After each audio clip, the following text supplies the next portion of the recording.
Ya, balik lagi bersama gue di kelas TPS, lebih tepatnya di penalaran matematisnya. Ya, hari ini gue mau ngabisin materi sih sebenarnya. Ya, jadi ngabisin materi tentang statistik ya. Ya, ini kita belajar statistika. Habis ini mungkin nanti bakal ke peluang mungkin ya. Gue lihat juga apa sih meraba-raba lah istilahnya. Meraba-raba kondisi di lapangan nanti soal-soal seperti apa. Apakah itu keluar atau enggak, gue kurang tahu. Enggak, kita nggak akan belajar kuartil-kuartilan.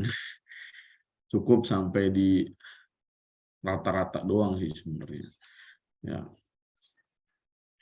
Jadi intinya cukup di rata-rata data kelompok, rata-rata data tunggal gitu ya. Cukup situ aja.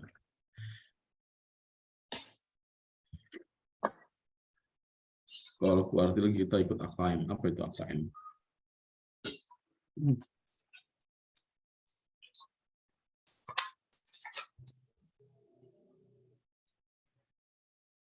Ya, oke. Kita mulai dari udah ada yang ngerjain TO? Yang saintek gimana? Udah dikerjain TO-nya? Kan itu ada satu nomor ya, statistika.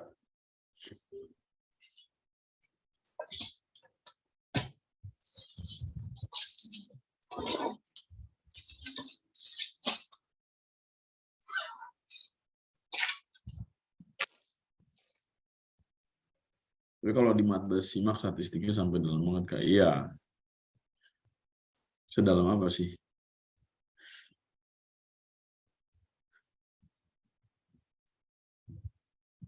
Dalam cintaku padanya.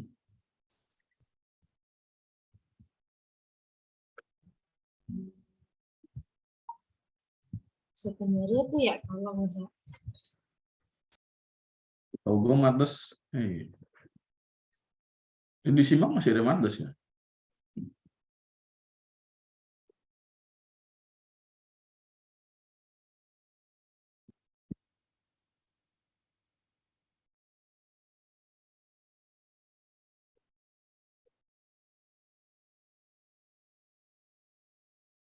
Ya, kalau gue sih mengklaim lebih susah. Ya. Gue mengklaim lebih susah. Tapi nggak tahu menurut kalian. Siapa tahu menurut gue susah, menurut kalian gampang.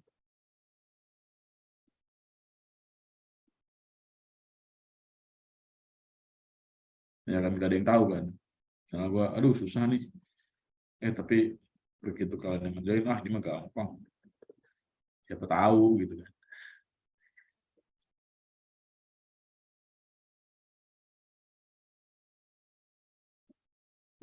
Yang susah itu yang hidrostatis pesawat terbang.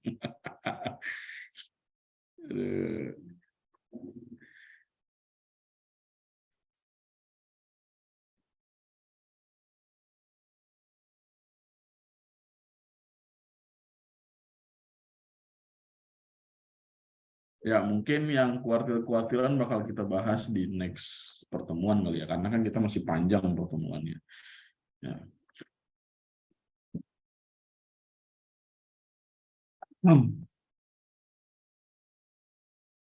Oke, gua akan share screen.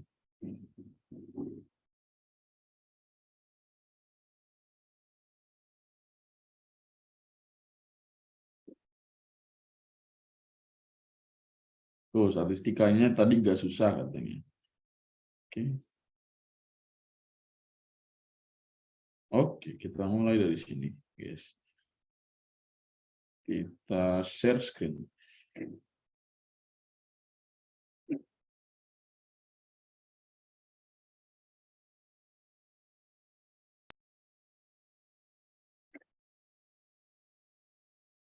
Ya, oke, ini dia.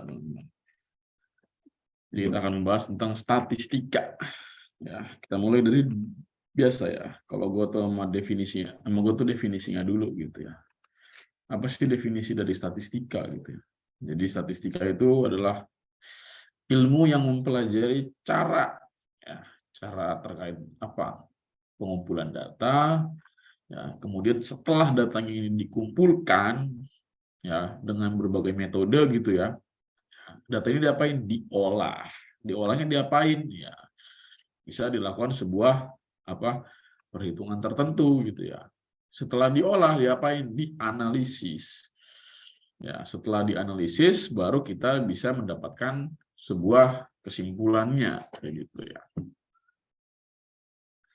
Jadi statistika adalah ilmu yang mempelajari cara pengumpulan data, ya, pengolahan, setelah diolah dianalisis dan penarikan kesimpulan. Jadi dari awal sampai akhir, ya, artinya kalau sudah ke penarikan kesimpulan berarti informasi mengenai data yang kita himpun tadi sudah diberikan kepada orang yang butuh. Ya, orang yang butuh itu siapa? Entah itu masyarakat atau lembaga tertentu gitu ya.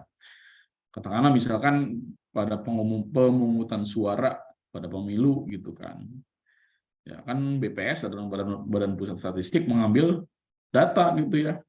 Dari siapa ya? Dari tiap-tiap pos pemungutan suara di seluruh Indonesia. Dihimpun ya, dikumpulkan.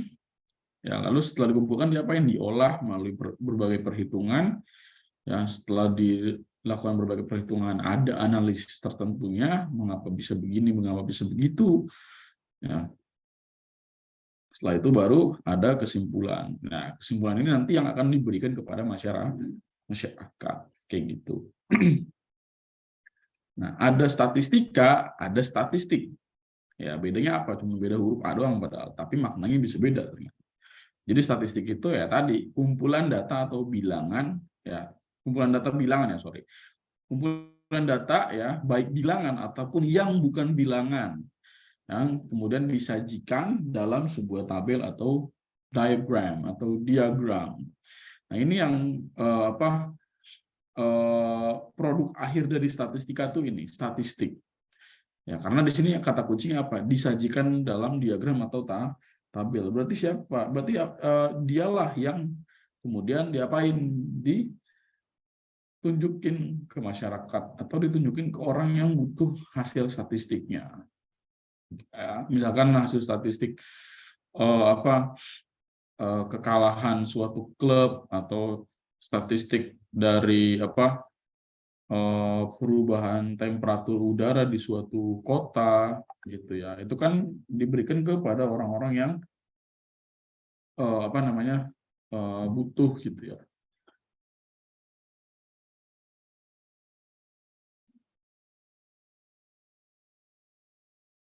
Oke.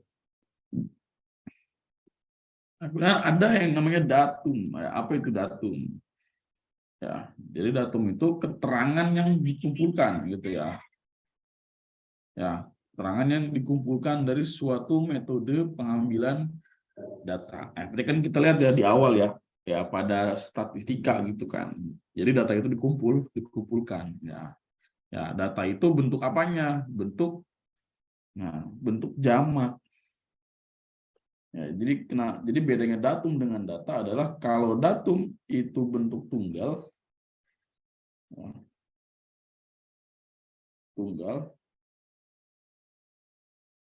ya. Kalau data itu bentuk jamak.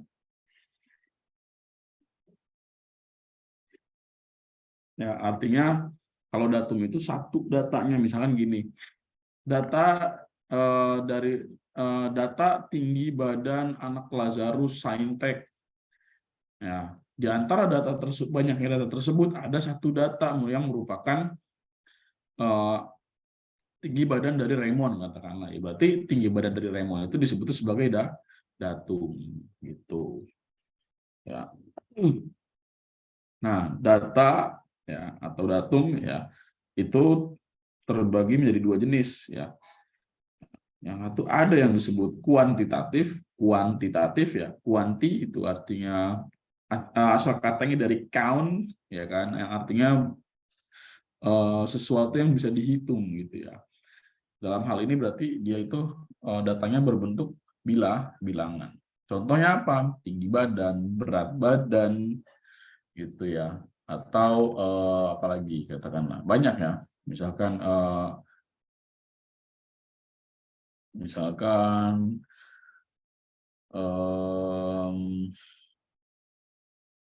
data ini apa? Data jumlah ya, data jumlah anggota keluarga ya, atau jumlah angka kelahiran gitu ya.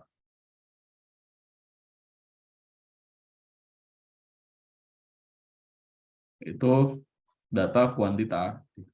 Nah, ada yang lagi disebut sebagai data kualitatif. Ya, apa itu data kualitatif? Ya, jadi data kualitatif adalah data yang tidak berbentuk bilangan, yaitu kebalikannya dari kuanti. Ya. Kualitatif itu kan dari quality gitu ya mungkin ya. Quality atau kualitas. Ya, kualitas itu bukan sesuatu yang bisa dihitung atau sesuatu yang sifatnya subjektif gitu ya. Ya, gitu. Tidak berbentuk bilangan apa aja, kualitas barang, baik, buruk, atau barang bekas, ya kan, ya, atau warna gitu kan, warna itu kan ya berupa kata gitu kan, atau sesuatu yang kita nggak bisa hitung, atau kita bisa kalkulasi, nggak bisa ya. Nah kemudian ya data itu kan dikumpulkan gitu ya. Nah data itu kan bentuk jamak atau bentuk banyak dari datum. Jadi datum itu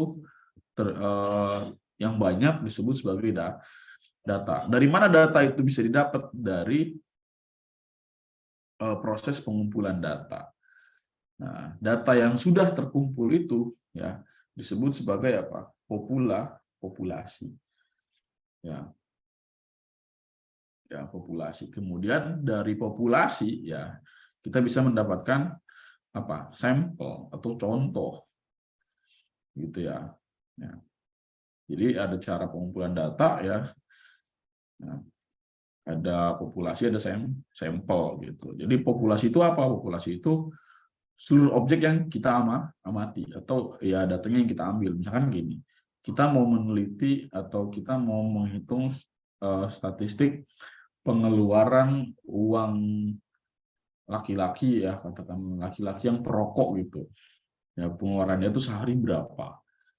Gitu ya. Misalkan kita mau meneliti perokoknya itu yang ada di seluruh Jakarta katakanlah gitu ya, berarti ya populasinya itu ya seluruh perokok gitu kan. Nah kemudian seluruh perokok ini ya apakah kalau kita mau mengolah datanya kita harus apa namanya harus bertanya satu persatu gitu kan, atau memberi kuesioner atau bahkan mewawancara satu persatu populasi perokok di Jakarta ya enggak. Nah akhirnya apa, dibuatlah sampel ya kan. Jadi sebelum kita terjun ke lapangan mau mengambil sampel, kita tentukan dulu jumlah sampel minimum yang dibutuhkan berapa. Ya, kenapa ada kata minimum di sini? Karena kita mau mencari sampel yang sifatnya mewakili ya, atau yang menjadi wakil. Di sini yang mewakili. Ya, jadi misalkan gini, seluruh populasi perokok di Jakarta itu ada sekitar 1 juta manusia. Gitu kan. Nah, maka untuk menentukan sampel penelitiannya kita harus mengambil berapa orang nih. Jadi supaya mewakili apakah harus minimal setengahnya atau 60% dari total populasinya, ya kita nggak tahu gitu kan. Ada metode perhitungan tertentu ya untuk menentukan berapa banyak sampel yang kita butuhkan.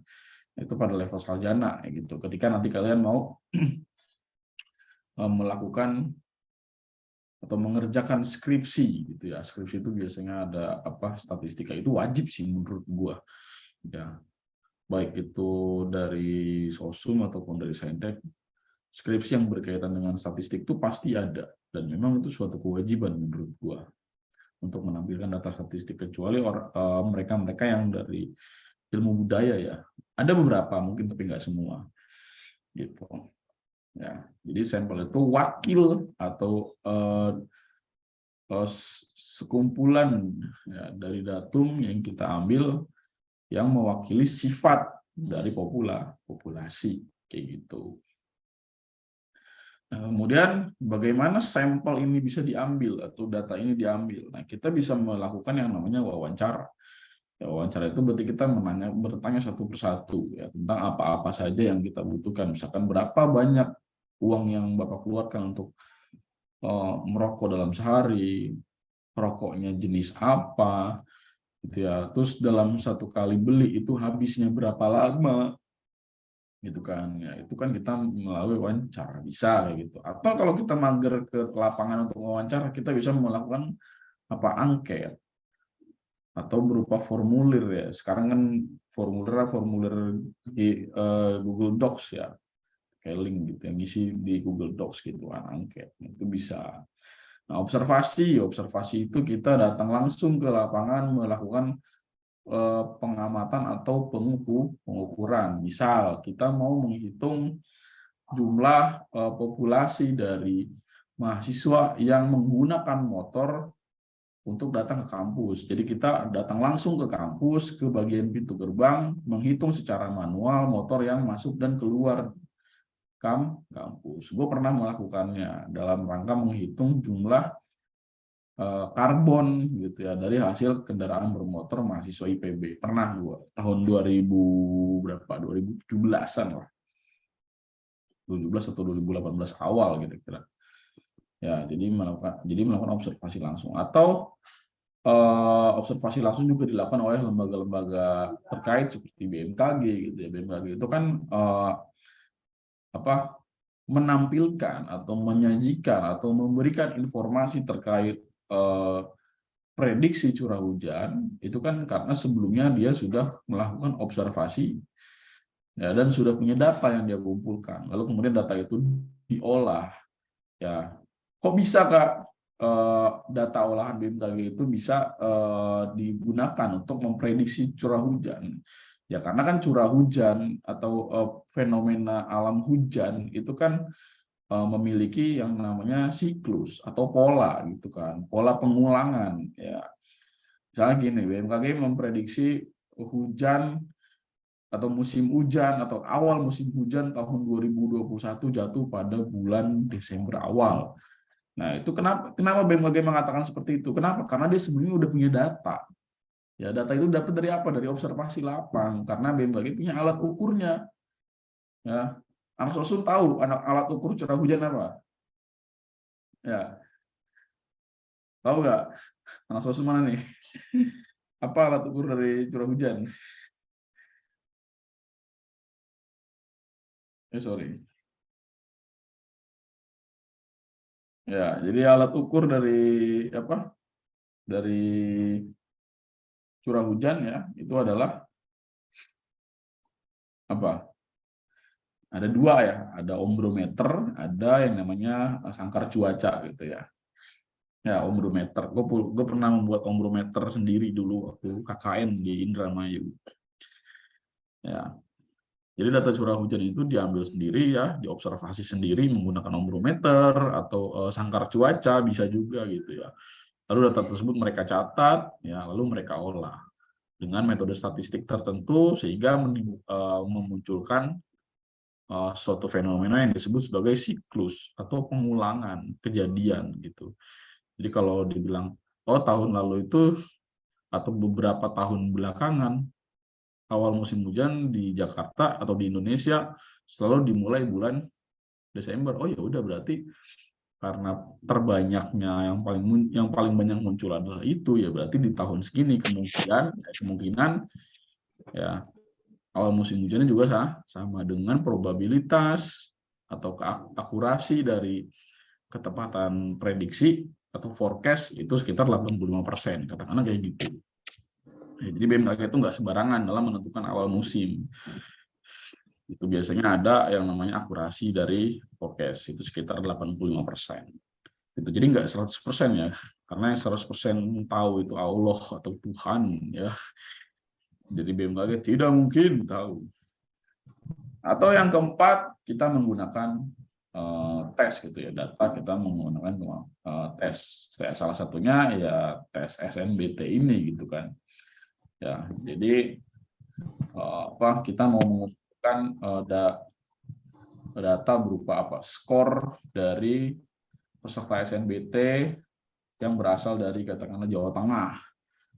gitu ya. Akhirnya ya supaya tahu nilai mereka diapain ya, mereka harus dites gitu kan. Nggak mungkin nilai SNBT dibagikan secara cuma-cuma gitu kan, ya pasti mereka dites. Ya, nilainya ketahuan, dihimpun, baru ntar ada muncul data yang dihasilkan gitu kan. Misalkan, oh Jawa Tengah ini ternyata nilai rata-rata tertingginya fisika kan, atau kabupaten di Jawa Tengah yang punya nilai SNBT tertinggi itu katakanlah berasal dari Kabupaten Banjarnegara katakanlah itu, ya, atau Kabupaten Semarang atau Kota Semarang gitu. Ya, intinya kita melakukan tes untuk mendapatkan data. Nah, kemudian, ini dia cara atau berbagai macam penyajian dari data gitu ya. Kita mengenal ada 3 cara.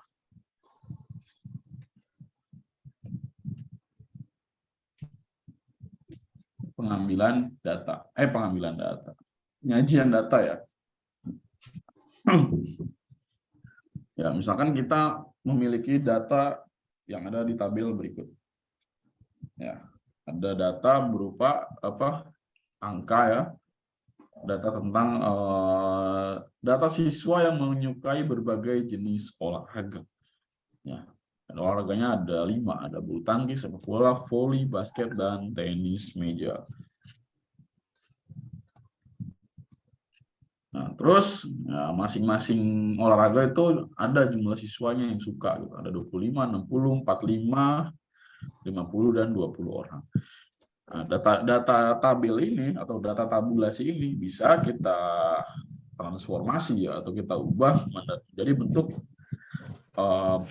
beberapa diagram ya. Jadi penyajian data itu menggunakan diolah menggunakan atau divisualisasikan menggunakan berbagai diagram ya. Itu ada diagram batang ya. Diagram batang itu gampang ya. Ya, kita tinggal lihat aja gitu ya. Misalkan BT itu bulu tangkis ya, berapa 25 orang ya, udah tinggal buat skalanya aja gitu kan. Ya, sumbu yaitu adalah berupa nilai atau data kuantitatifnya. Sekarang yang bawah itu berupa data kualitatifnya. Itu jenis-jenis olahraga.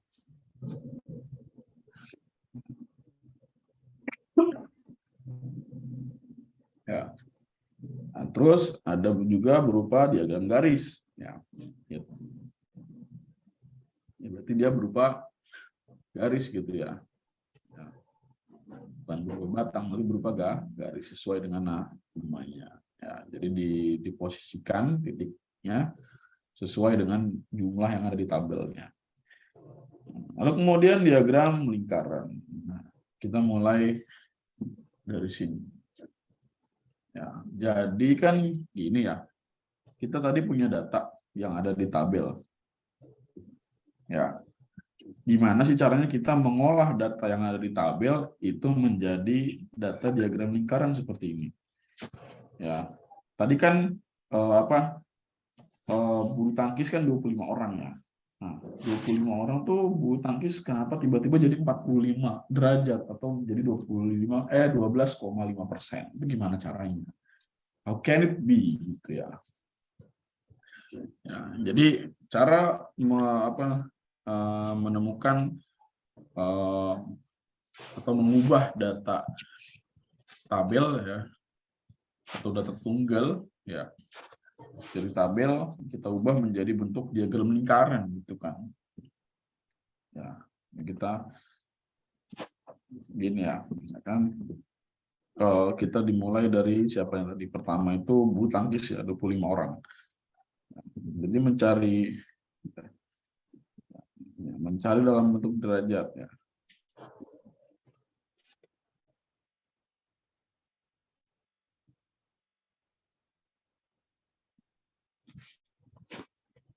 Itu mencari besar sudut tiap cabang olahraga gitu kan. Ya. Jadi dibuatnya dalam 2 bentuk gitu ya. Bentuk derajat ya itu untuk menentukan dia itu besar julingnya itu berapa derajat gitu ya, atau besar sudut itu berapa derajat. Ya, kemudian kalau misalkan mau mengubahnya ke dalam bentuk persen silahkan. Tapi yang wajib di sini adalah kita mencari besar sudutnya. Ya, misal kita mau mencari BT atau apa bulu tangkis ya. Berarti ini BT sama dengan ya. Yang pertama itu adalah apa? Ya, karena kita mau mengubahnya dalam bentuk sudut ya. Ingat ini ada kata-kata sudut. Ya, ada kata-kata sudut. Jadi kita harus ya membandingkan ya atau melakukan perbandingan antara apa? Antara jumlah siswa ya, jumlah siswa yang suka ya. Atau siswa yang suka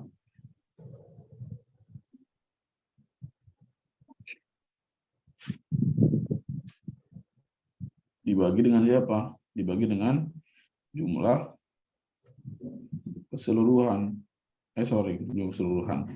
Dia apa? Ya, siswa keseluruhan ya.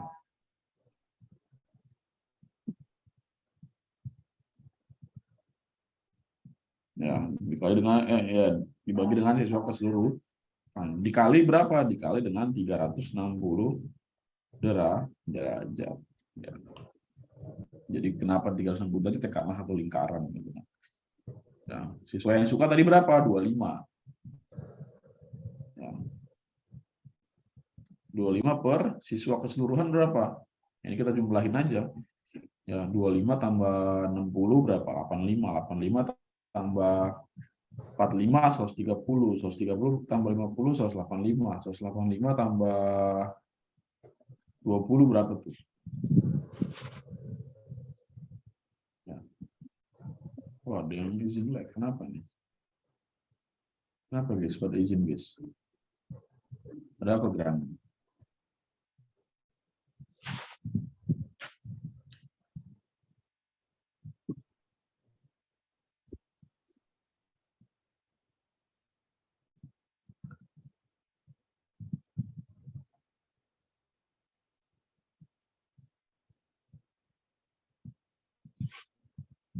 Nah, total 200 lah ya pokoknya.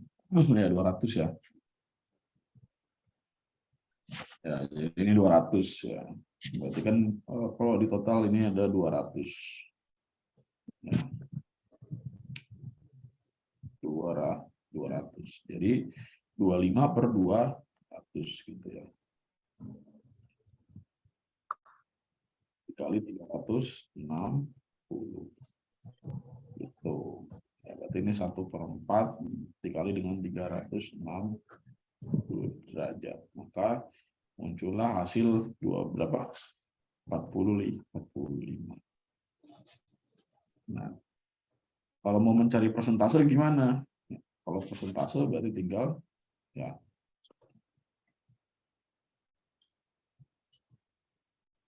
apa yang diubah aja atau dikali dengan 100%.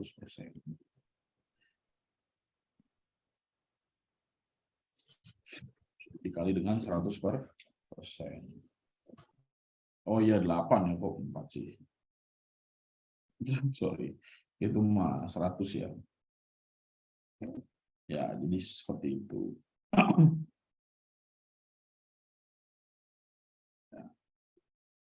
Untuk mencari sudut. Kalau mencari apa tadi persen ya, ini gue tulis lagi deh, ulang di bawah.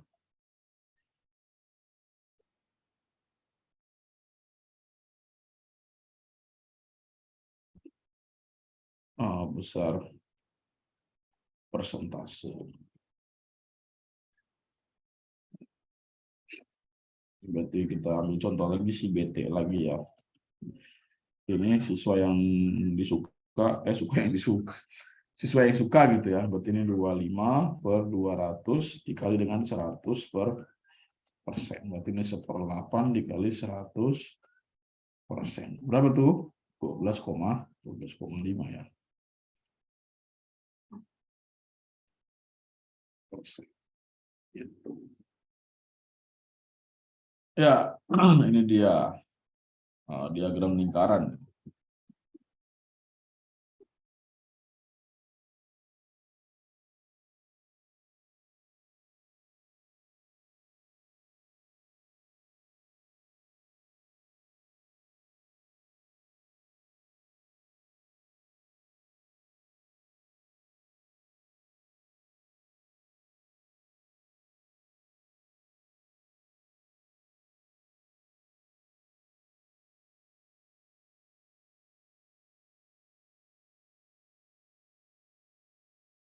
Oke, ada pertanyaan?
Kalian ya yang kamu ada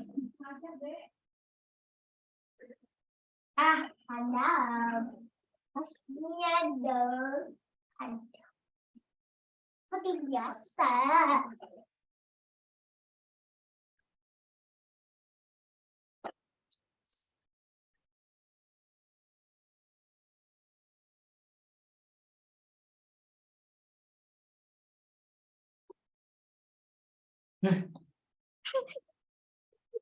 Ada gambar Orang lagi ngajar nih.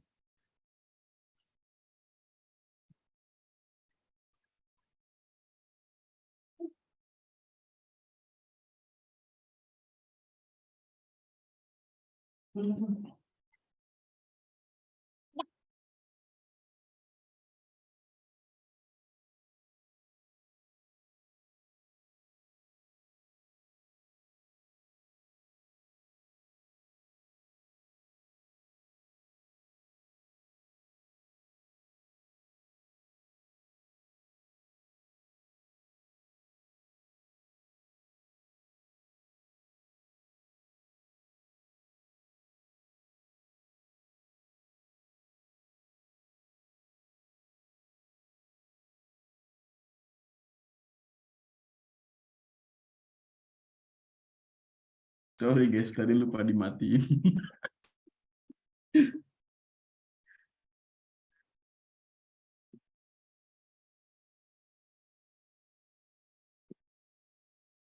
Ya itu adik gua, kita selisih usianya ya nggak terlalu jauh lah, 18 tahun.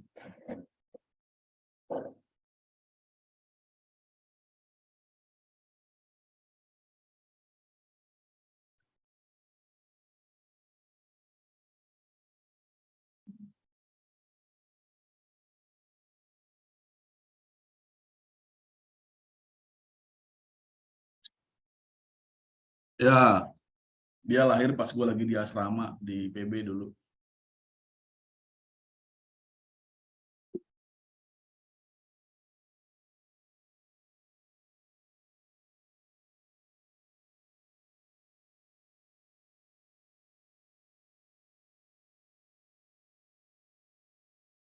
Ya gitulah, gua bener-bener berasa punya anak.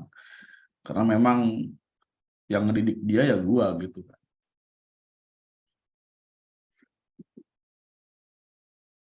Yang ngedidik dia gua, jadi ya tahulah dia pinternya di apaan. Karena gue yang ngedidik.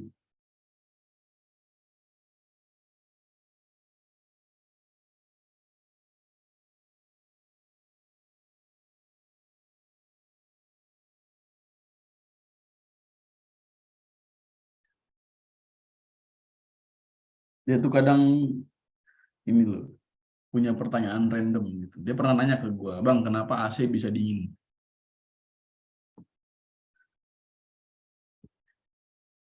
Dia pernah nanya kayak gitu, "Bang, kenapa AC bisa dingin?"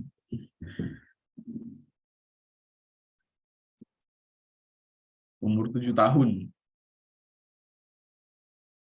Ya, anak usia 7 tahun bertanya seperti itu.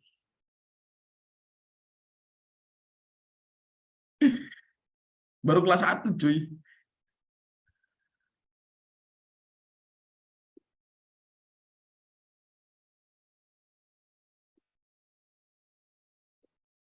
Dia pernah nanya apa aja ya?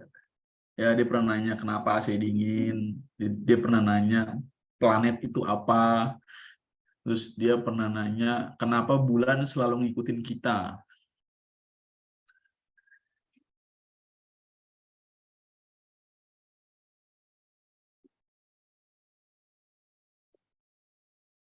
Iya, karena apa? Dia kan pernah nonton kartun gitu kan, ada astronominya gitu. Terus dia nanya ke gua, terus gue jelasin, dia jadi excited. Akhirnya dia sering bertanya seperti itu. Gue 97, anjir. Udah gue ajarin fisika sejak dini, tenang aja. Pokoknya gue bikin nanti lulus kelas 6 SD, dia langsung ikut SNBT.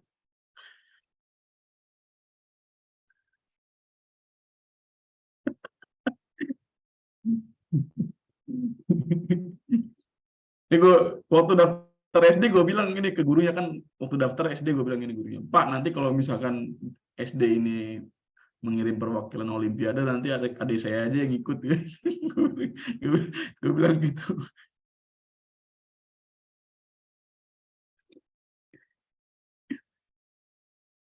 Tapi gini, apa, gue nggak pernah maksa dia, gue nggak pernah menekan dia mau belajar apa. Intinya dia punya waktu main, dia punya waktu main game, belajar ya belajar. Cuman ya ada excitednya dia tuh kayak gitu. Orang gue bilang gini, dia mau pinter kayak gue katanya. Gue bilang ya, Firda nggak usah kayak abang gitu. Firda juga bisa pinter di yang lain. Misalkan Firda bisa gambar ya berarti nanti Firda jadinya pelukis atau apa, gue bilang gitu. Dia nggak mau, dia maunya jadi astronot katanya.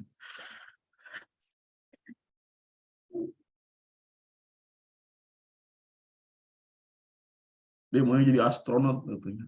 Oh ya udah, berarti matematikanya fisikanya harus harus jago.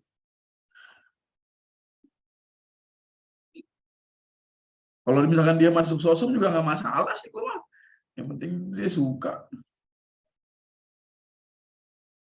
Kalau dia jago melukis jangan sampai ditolak di kelas seni ya, nanti terjadi peristiwa Holocaust jilid 2.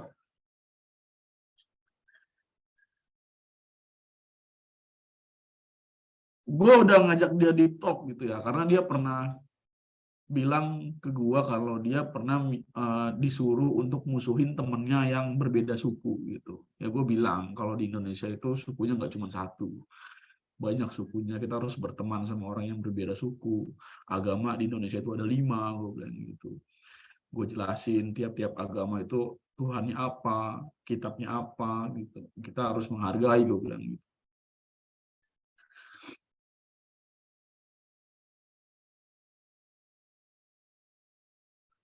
Gue bilang gitu. Terus juga tadi dia bilang dia diapain tuh, dia sempet nyenggol meja temennya, terus temennya kesel. Ya gue bilang gini, kalau Firda membuat orang lain kesal ya Firda harus minta maaf, tapi kalau misalkan Firda yang dibuat kesal sama orang lain, Firda harus memaafkan, gue bilang kayak gitu.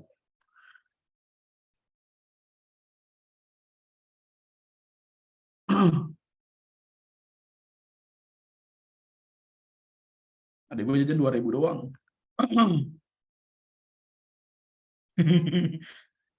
Daftar, nanti gue kirim formulirnya kalau mau jadi adik gue.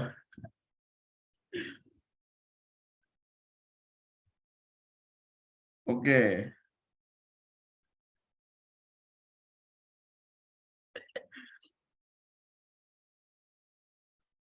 Nah, nanti kita ngobrol-ngobrol seputar gimana gue mendidik adik gue.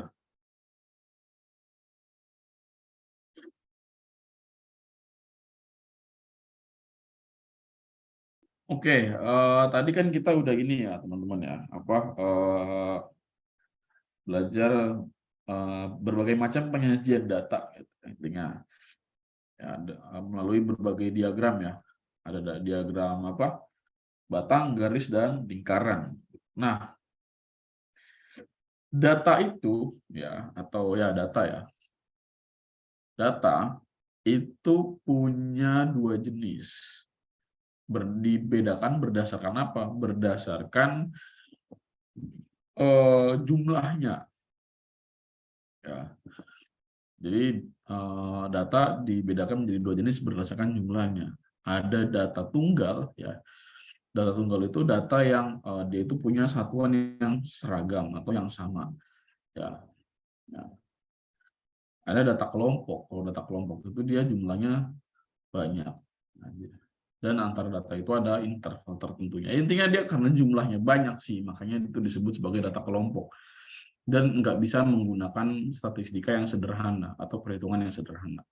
Tapi kita untuk sebelum yang lebih jauh lagi, kita mulai dari sesuatu yang sederhana dulu, gitu ya. Statistika deskriptif. Apa itu deskriptif? Ya sesuai dengan arti dari deskriptif gitu kan. Deskriptif itu kan asal katanya dari deskripsi, artinya menjelaskan, describe. Ya. Jadi statistik deskriptif itu kumpulan data, ya. Data ini udah diolah, ya. Diolah dan disajikan dengan tujuan apa? Memberikan informasi tertentu. Contoh misalkan, nah ini juga disebut sebagai apa? Statistik deskriptif. Ya, kenapa? Karena diagram ini bisa memberikan kita informasi bahwa apa? Dari sekumpulan siswa atau dari 200 orang siswa di sekolah tersebut, ternyata apa? Kebanyakan siswa menyukai olahraga sepak bola. Ya, jadi ada tujuannya. Ya, dari diagram batang ini kita bisa lihat ya kan, paling banyak sepak bola dan paling sedikit siapa? Tenis meja. Dari diagram garis ini juga kita bisa lihat ya kan, siapa yang paling sedikit? Yaitu tenis meja. Dilihat dari mana? Dari garis yang paling pendek gitu kan. Nah, diagram lingkaran juga ini atau pie chart gitu kan. Dari pie chart ini juga kita bisa lihat siapa yang paling banyak gitu ya. Dan kita bedakan berdasarkan siapa yang paling besar jumlahnya gitu kan. Yang paling besar dialah yang paling banyak. Nah, itu yang disebut sebagai statistik deskriptif. Nah, ini tadi data tunggal ya.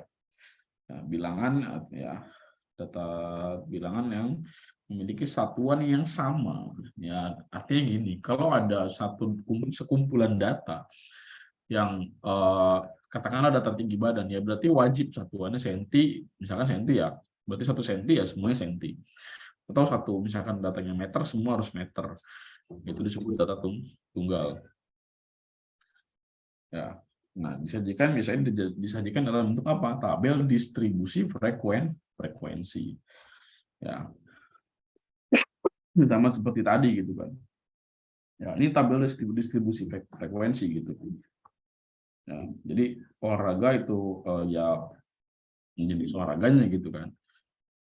Angka di bawahnya itu 25, 60, 45 dan seterusnya itu termasuk dalam frekuensi. Ya, frekuensi itu kan jumlah ya, bisa dibilang jumlah banyaknya gitu ya. Ya. Nah, kemudian ya deskripsi apa yang bisa kita berikan gitu kan dari data tunggal ini gitu. Yang pertama adalah mean. Entah gimana bacanya gue nggak tahu ya, mean atau min. Min itu kan artinya maksud gitu kan. Kalau mean aneh juga gitu ya. Ya ini kayak gitulah. Mean rata-rata, rataan, that's the same thing gitu ya. Sesuatu yang sama gitu ya. Jadi rata-rata, definisi dari rata-rata itu adalah perbandingan ya jumlah semua data ya dibagi dengan atau perbandingan jumlah semua data dengan banyaknya data. Nah, ini banyak yang keliru terkait definisi ini. Jadi jumlah semua data itu bukan berarti datanya itu ada berapa. Ya, tapi kalau dibilang di sini jumlah semua data berarti apa? Data tersebut dari awal sampai akhir itu dijumlah. Kayak gitu. Nanti jumlah berapa dibagi dengan banyaknya data. Data tersebut ada berapa? Gitu. Nah, rata-rata itu disimbolkan dengan ini. Ini dibacanya X bar. Dibaca.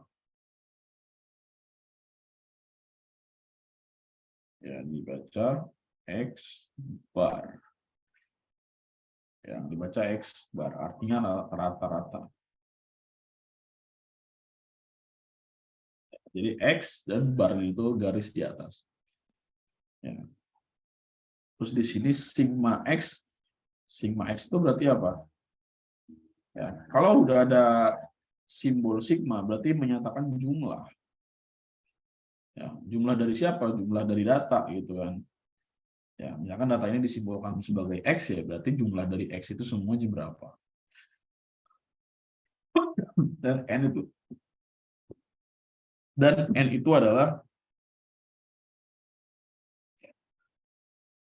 itu adalah banyaknya data gitu ya.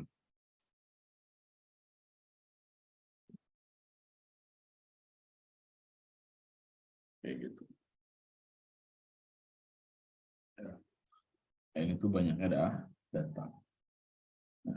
Nah, terus ya rumus rata-rata juga bisa dibentuk seperti ini. Ada yang pernah melihat bentuk ini? Harusnya sih udah. Ya, bentuk seperti ini.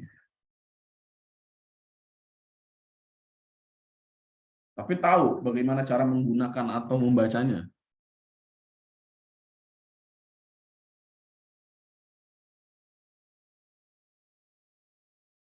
Tahu nggak cara bacanya gimana?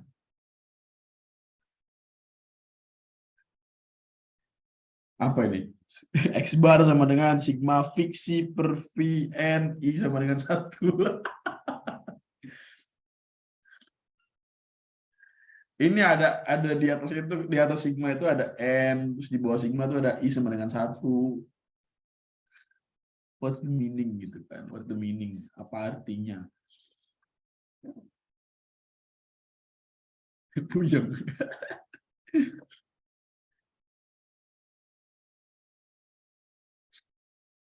Itu di materi induksi matematik atau di materi ini notasi sigma.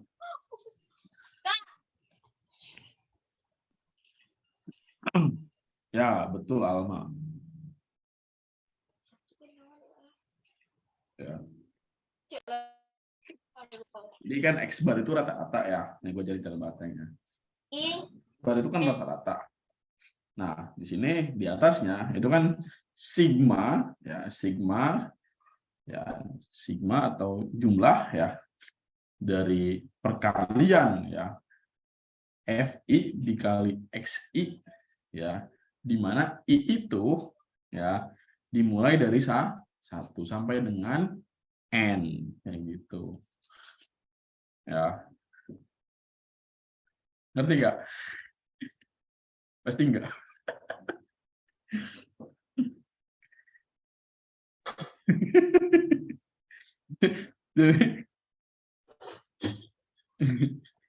Ya. Ya, jadi rata-rata ya bisa dihitung ya, atau rata-rata atau X bar sama dengan ya jumlah dari perkalian frekuensi dan banyaknya data gitu ya. X itu kan banyaknya data. Ya, di mana nanti penjumlahannya itu dimulai dari 1 ya sampai ke N, atau data yang pertama sampai data ke N kayak gitu, guys. Ya. Jadi I sama dengan 1 itu berarti dimulai dari data yang pertama. Ya, terus sampai ke N atau data ke N itu tuh ditanyain ke berapa gitu. Ya pasti ada dong, nggak mungkin gua ngasih tiba-tiba tapi nggak ada, itu nggak mungkin. Ya. Nah, ini kaitannya sama yang atas ini, tabel yang atas. Lihat. Ya. Lihat nggak tabel yang atas? Ya, ini gua beri kurung deh biar gampang.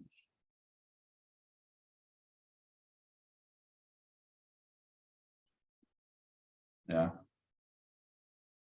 Jadi gimana gue jelasin? Ya, sigma itu menyatakan jumlah. Jumlah dari siapa? Jumlah dari FI dikali XI ya. Jadi data tabel distribusi frekuensi ini ya itu dikali dulu ya. Nah, di sini di bawahnya ada perintah, di bawahnya sigma ini ada perintah di mana I-nya itu dimulai dari 1 atau dimulai dari data pertama. Nah, sampai ke N, berarti XI dan FI ini itu dijumlah. Maka ini kalau dijabarkan, ya itu kalau dijabarkan jadinya apa?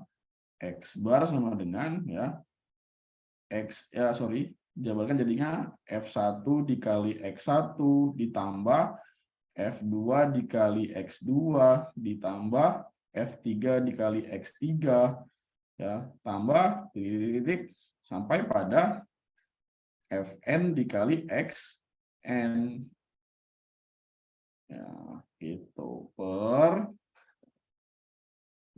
berapa ya lagi ya sigma dari Fi ya atau jumlah dari Fi di mana I-nya itu dimulai dari frekuensi yang pertama, berarti dari sini dari si F1 ini gitu.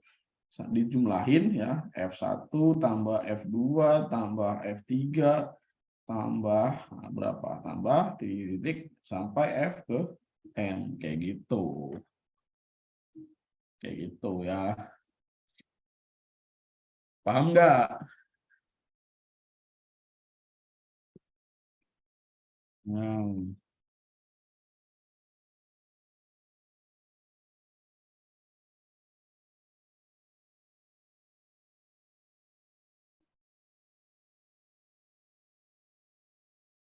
ya? Jadi gitu cara baca datanya. Nah, jadi rumus yang ini digunakan kalau datanya itu dijabarkannya dalam bentuk seperti ini, gitu ya. Nah, ini mah statistika kelas 6 SD biasanya ini ya. Kayak gini ya. Jadi statistika kelas 6 SD diginiin sebenarnya. Ya. Ya. Jadi kalau bukan disajikan dalam bentuk bukan data tunggal, tapi kalau bukan disajikan dalam bentuk tabel distribusi frekuensi. Sedangkan yang kanan ini digunakan kalau disajikan dalam bentuk tabel distribusi frekuensi. Ya, kalau ini kan gampang ya. Ya, jadi 70 tambah 8 tambah 60, 80, 90, 70 lah dan sebagainya. Ya. Jadi kalau dijumlahin ya berapa tuh? Ya.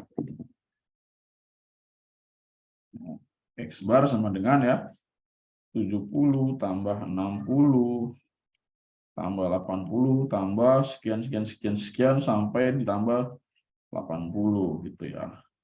Dibagi dengan jumlah datanya berapa? 1 2 3 4 5 6 7 8 9 10 ada 10 data. Gitu. Ya. Nah, kalau dijumlahin ada berapa nih? 70 tambah 8 tambah 60 tambah 80 tambah 90 tambah 70 tambah 50 tambah 60 tambah 70 tambah 50 tambah 80 yaitu 680 dibagi 10 berapa? 68. Ini mana SD ya? Statistikanya anak SD. Nah, ini ya SMA lah, tapi levelnya masih sekolah, belum level mandiri gitu ya. Ya. Nah, bagaimana cara menjabarkan nilai ujian yang seperti ini gitu ya? Digunakan dalam bentuk tabel distribusi frekuensi. Ya udah berarti X bar ya. X bar sama dengan ya. Ini F1 dikali X1 gitu ya. Tambah F2 dikali X2 ya. Dan seterusnya sampai ya F berapa nih? 1 2 3 4 5 6 ya. 6 dikali X6 gitu ya. Ya, dibagi dengan siapa? Dibagi dengan jumlah dari F-nya ini berapa? 3 tambah 5 ya. 8 tambah 4 12, 12 berarti ini 18, 18 tambah 2 ini 20. Itu. Ini 50 dikali 3 tambah 60 dikali 5 tambah 70 dikali 4 tambah 80 dikali 6 tambah 90 tambah 10. Ya, apa gua nggak tulis karena dikali 1, ngapain gitu kan. Ini 2. Nah, silakan hitung sendiri berapa hasilnya. Gitu ya, guys. Ya.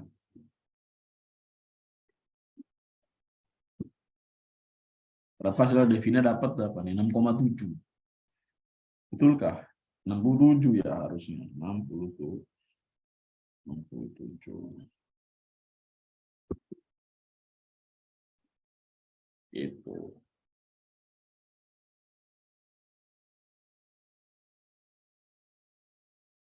Kalau modus sama median ya gue yakin kalian pada bisa ya menentukan modus dan median. Modus itu kan yang paling banyak muncul. Gimana caranya? Ya berarti tinggal diurutkan dari yang terkecil sampai yang terbesar. Lalu cari nilai yang paling banyak. Kalau median nilai tengah. Gitu.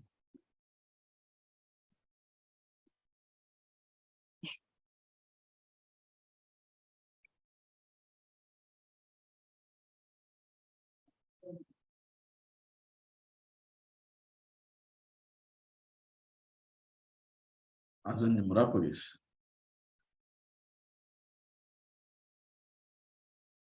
Tujuh belas lima dua.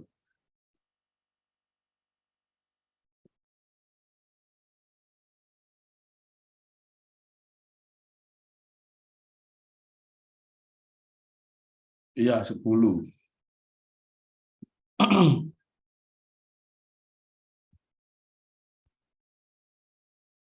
Kalau kalau nyari median diurutin juga gak bang dari yang paling kecil? Ya,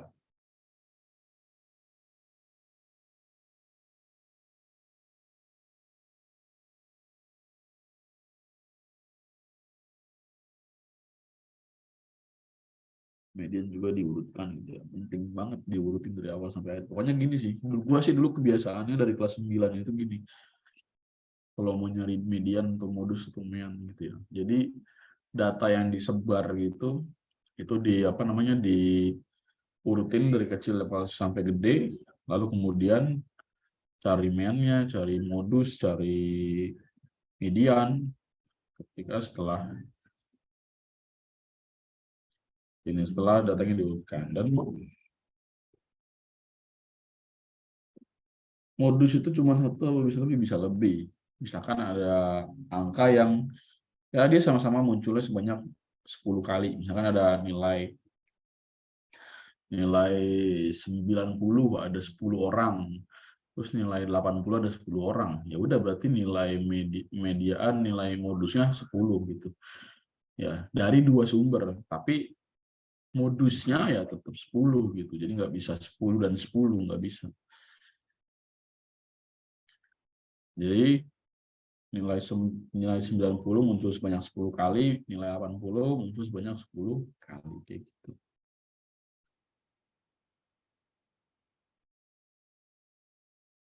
Tapi kalau misalkan yang satu muncul 10 kali, yang satu muncul 9 kali, ya berarti 10 kali yang diambil. Kuartil belum bisa mastiin di TPS SNBT ada atau enggak. Kayaknya enggak ada. Paling adanya di Mandiri aja. Itu pun nanti kalau kalian belajar mandiri, itu yang ngajar mungkin Manakib, bukan gua.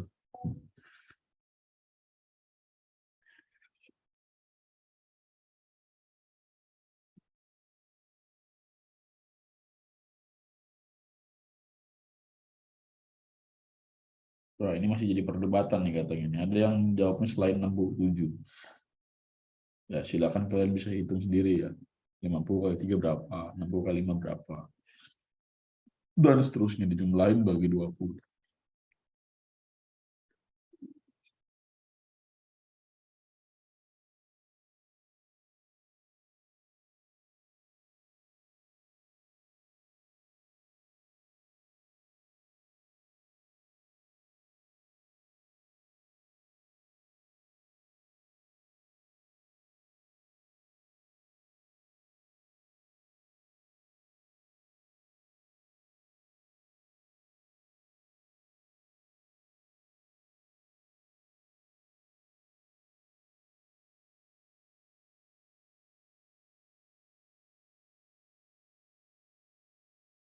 Oh, 65,5 ya benar ya. 65,5.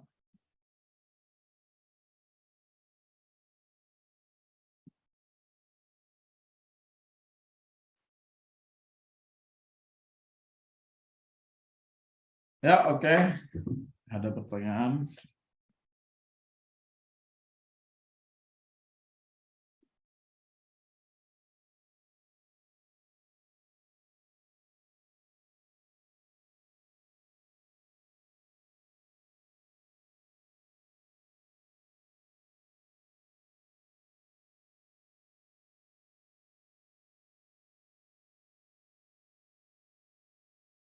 Ya, kalau nggak ada, gue lanjut ke data kelompok.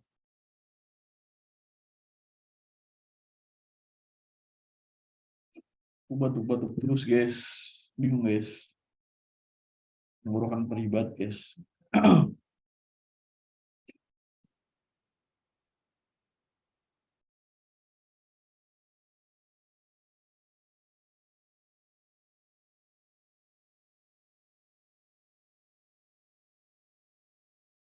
Nah, sekarang data kelompok. Ya. Apa alasannya dibedakan antara data tunggal dan data kelompok? Kalau data tunggal, kalau data kelompok itu dia jumlah datanya banyak, terus rentang nilainya juga relatif besar gitu ya. Meskipun ya sebenarnya nggak mesti rentang besar gitu ya. Tapi yang jelas variasi dan nilainya ini banyak. Itu datanya tidak disebar. Pun kalau misalkan disebar, ya bisa aja dari sebaran tersebut diminta untuk dijadikan data kelompok gitu ya. Biasanya orang-orang yang mahasiswa gitu ya. Mahasiswa itu biasanya diminta untuk membuat data kelompok dari katakanlah dari kuesioner atau angket yang mereka sebar ke para responden. Misalkan respondennya datanya misalkan usia responden gitu kan. Usia itu kan nanti bisa aja dibuat rentangnya, misalkan dari rentang usia 18 sampai 27 tahun atau dan sebagainya gitu kan. Bisa-bisa aja kayak gitu. Ya. Jadi disajikan dalam bentuk tabel distribusi frekuensi, tapi untuk kelas untuk data yang kelompok. Nah, pada data kelompok itu dia punya variasi ya teman-teman ya.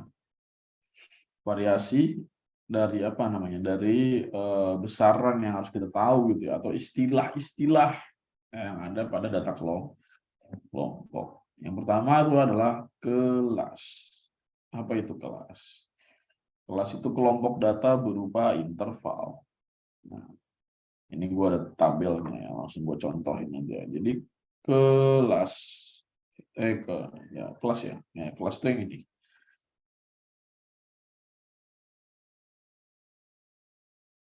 Ya, dari 21 sampai 45, 26 sampai 30, 31 sampai 35, dan sampai terus sampai 46 sampai 50. Nah, ini disebut sebagai kelas.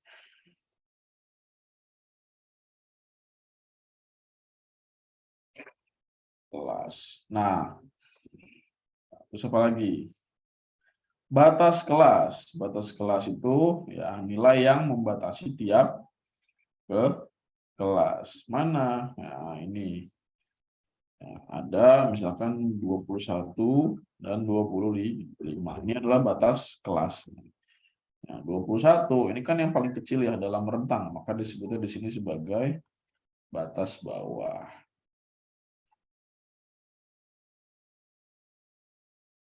Sedangkan yang 25 ini adalah batas atas.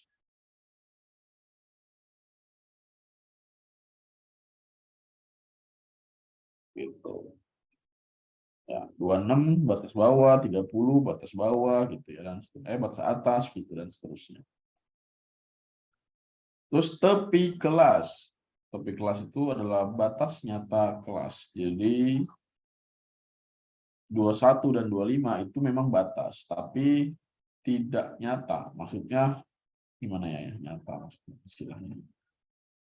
Jadi di bawah itu tuh masih ada kemungkinan datanya lagi gitu. Makanya dibuatlah batas bawah itu harus dikurangi dengan 0,5 supaya kita bisa menemukan data di bawah 21-nya ini gitu. Tapi tidak lebih dari 21. Tidak lebih kurang gitu ya. Jadi ada tepi atas, ada tepi bawah. Misalkan gini, kita mau menentukan tepi atas kelas. Ya, tepi atas kelas itu bisa kita cari dengan apa? Batas atas ditambah 0,5. Itu ya. Jadi ya batas atas kan 25, berarti batas atasnya adalah 25,5. Sedangkan batas bawahnya adalah 21 dikurang 0,5 berapa? 19 ya? Artinya 20, sorry. 20,5. Ini juga sama, berarti ini 35,5, ini berarti 25,5 gitu ya. Nah, biasanya nilai-nilai tepi ini digunakan untuk mencari yang namanya OGIF gitu ya, grafik OGIF. Astagfirullah, kok 35 sih, 30. Nah, 30. Udah error, guys. Ya, itulah yang disebut sebagai apa? Tepi kelas. Terus ada lagi panjang kelas atau PK. Ya, panjang kelas. Panjang kelas itu apa? Selisih tepi bawah dan tepi atas. Ya. Jadi antara misalkan 46 dengan 50, ya kan. Ini kan kalau kita buat ya, panjang kelasnya berarti 50 dikurang 46. Berapa tuh 50 kurang 46? 4 ya. Berarti panjang kelasnya itu 4.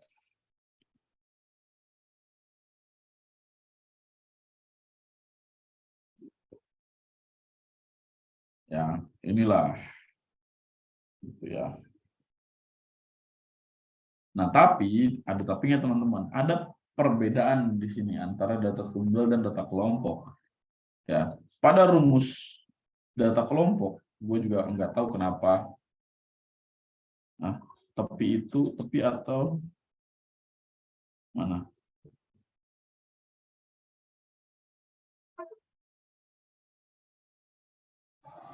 Kalau batas kan 50 sama 46. Oh iya, astagfirullah. Salah guys. Salah guys. Itu ya benar. Berarti ini ya apa 50 sama 21 ya. Ya, 50 setengah ya sama 45. 4 setengah ya benar. Sorry guys, selisih tepi bawah dan tepi atas. Ya, tepi bawahnya tepi atas ya, tepi atas berarti ini kebalik, tepi atas, tepi laut, tepi bawah, tepi atas. Nah, berarti ini 50,5 ya, 50,5 dikurangin 46 ya. Kayak gitu. 46 sih, 45,5. Nah, karena dikurang 0,5 kan. Ini kan tepi bawahnya tadi berapa? 45,5 ya, karena dikurang 0,5. Ini 50 ya, 50,5. Ya. Kayak gitu, guys. Nah, jadinya ini berapa? 5 ya? 5. Ya, 5 ya? 5. Jadi PK-nya 5. Kayak gitu. Nah, balik lagi. Pada rumus mean data kelompok agak lain memang. Jadi si XI-nya ini itu menyatakan apa? Nilai tengah.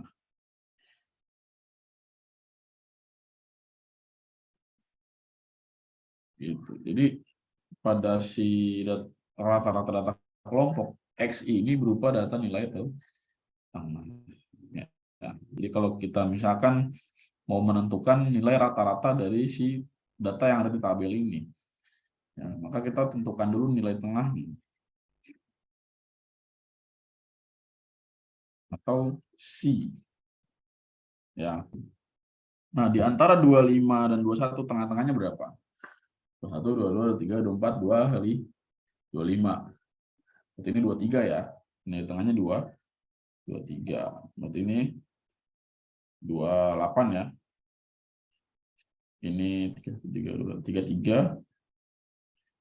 Ini adalah 38. Ini adalah 43. Dan ini adalah 48 ya. Gitu. Jadi kita harus cari nilai tengahnya dulu. Ya.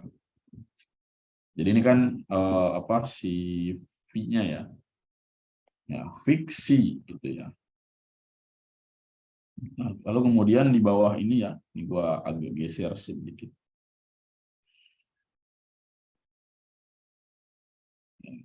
Geser.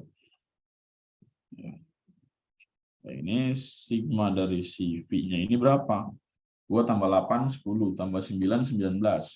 19 tambah 6, 25. 25 tambah 5, 30 ya. Gitu. Jadi, ya, kalau kita kembali ke rumus ini ya, nah, rata-ratanya adalah berapa? Sigma fiksi, berarti jumlah dari FI dan XI. Ya, berarti di sini ya, kita kaliin ya. Kita kaliin dulu ya. Sini FI dikali XI gitu ya. FI dikali XI. FI dikali XI. 2 dikali 23 berarti berapa? 46. Ya, 8 dikali 28. 224. 9 dikali 33. 297. Terus 38 dikali 6. 228. Ya, terus 43 dikali 3. Terus 29. Terus 2 dikali 4, 8. Berarti 96 ya. Nah, berarti 46 tambah 224 tambah 297 tambah 228 tambah 129 tambah 96 itu adalah berapa? 1020. Ini adalah nilai dari sigma dari fiksi. Maka X barnya atau rata-ratanya adalah sigma fiksi per sigma pi. Berapa? 1020 dibagi 30. Berapa? 34. Oke gitu. Ya gitu ya guys ya.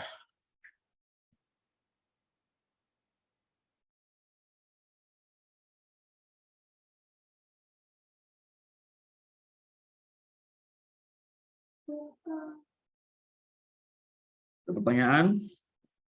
Gua akan ngasih soal PR buat malam ini. Hahaha. Belum.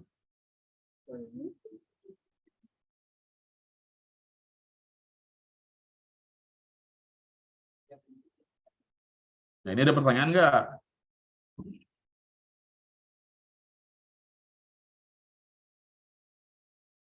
Iya, catatan pasti dibagiin, tapi gua mau kalian mencatatnya kembali atau mencatat ulang.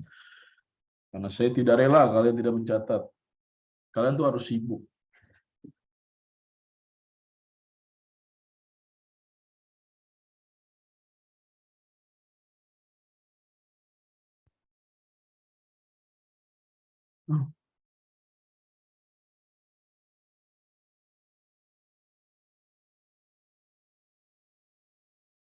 Belum ada? Oke. Kalau belum ada dan memang tidak ada, maka saya akan memberi kalian soal.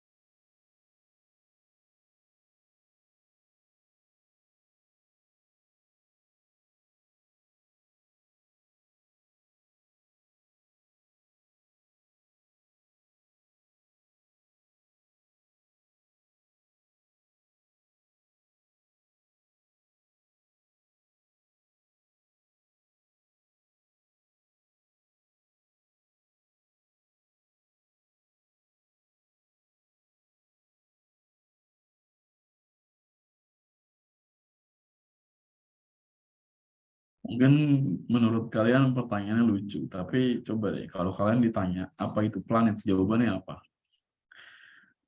Harus bisa dimengerti sama anak usia 7 tahun.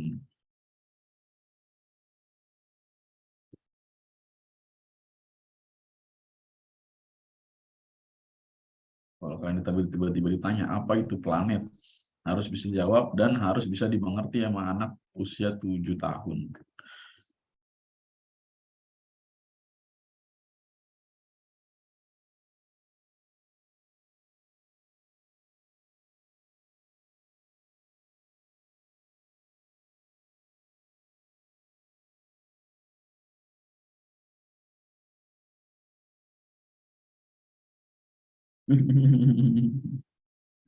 Nah, betul kata Risma. Pertanyaannya itu manjang, cuy. Jadi dia nggak mungkin sekali nanya terus merasa puas. Oh, tidak bisa. Aku akan bertanya lagi.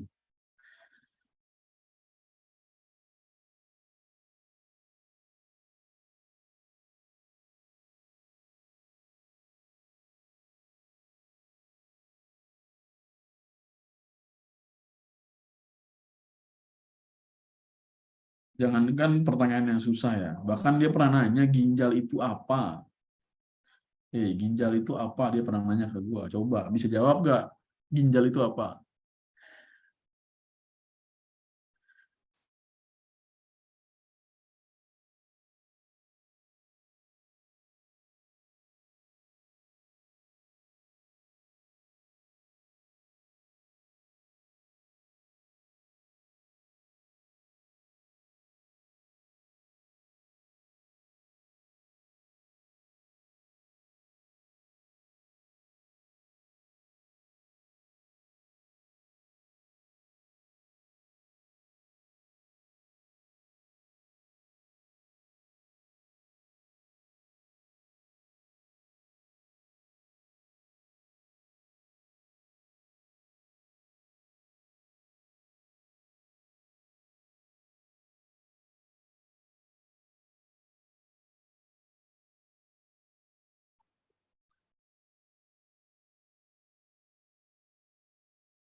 Belum.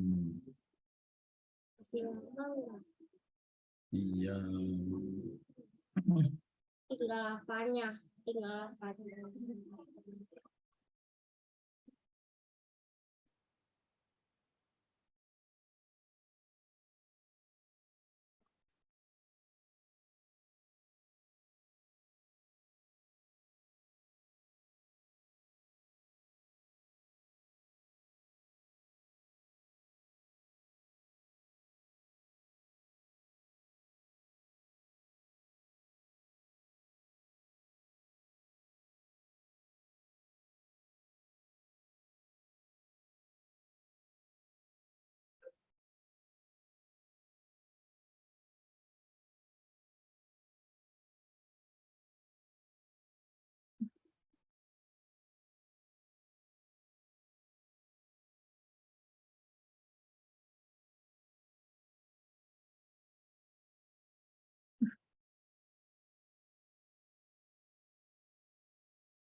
Irda.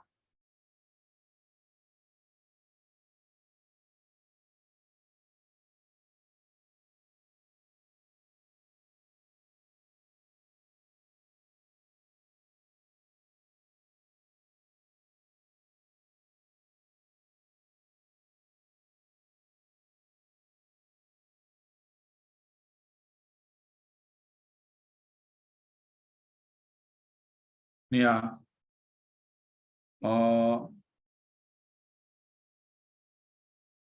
Soal latihannya gue kirim ke grup Lazarus, grup yang dikunci.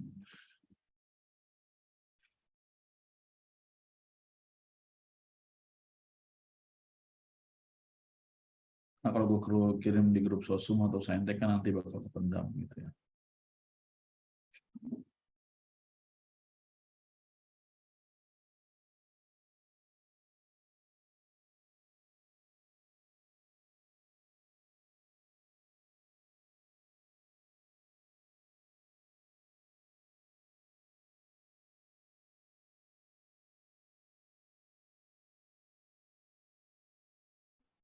Apa? Iya, itu soal penganiayaan yang di grup ya. Itu buat Apa? Buat PR malam ini ya. Jadi Apa? 2 soal doang. Gue mah nggak jahat.